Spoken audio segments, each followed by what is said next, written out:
also have the material you intended to go through for today?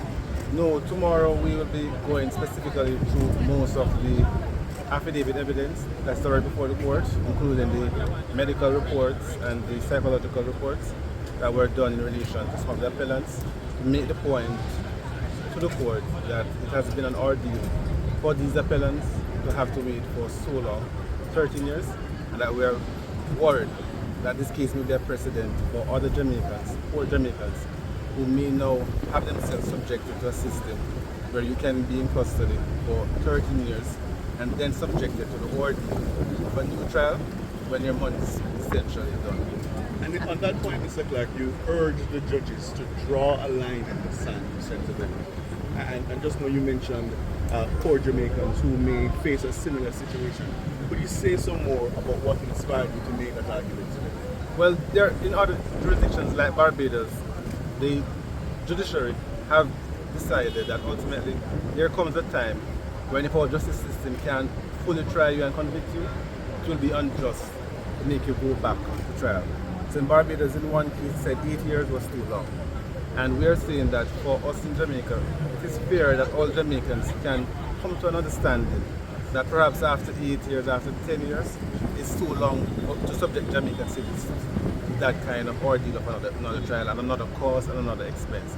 Because what it would be an incentive for the system to know that in doing justice we have to move with alacrity, because persons are being affected by our decision, and ultimately we do not want that to happen.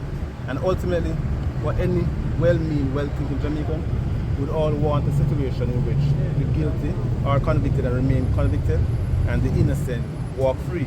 But if we have a system whereby it's taking so long, ultimately what we'll have is that scenarios may happen whereby the guilty are walking because our system realizes that we don't have to do nothing today. We don't have to collect a witness statement today, we can do it tomorrow, and eventually it takes too long, persons become disinterested, and we have a country which is ridden with crime.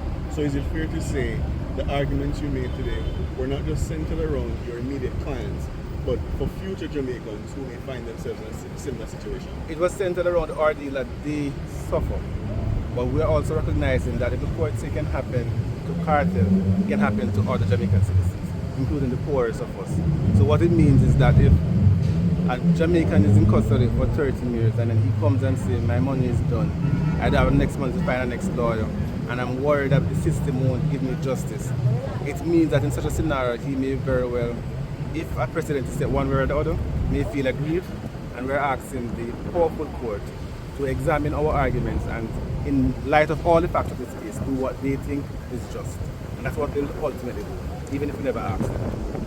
Sir Clark, at the beginning of your presentation, you mentioned something about if a trial is granted, the defense would put forward for the accused to be tried separately. Clarify what was meant, if that's exactly what you said. No, we're not saying that the accused should be tried separately. That's not what we're saying. What we're saying at its core is that we want the court to examine the special facts of this case, which the court knows, and then for each of the appellants, examine what are the factors against each to decide whether or not they're going to order the trial in the case. And so all we're asking the court to do is examine the facts of each appellant and come into a decision as to what is just. And you noted that once that is done, we may find that the conclusion for each of them will be different. Now, what we said at the beginning, and to be quite clear, is that we are of the view that the line in the sand is supposed to be the main point, being that for all of the appellants, it is unjust in our view for a Jamaican citizen to be waiting in prison for more than 10 years to have the appellate process completed.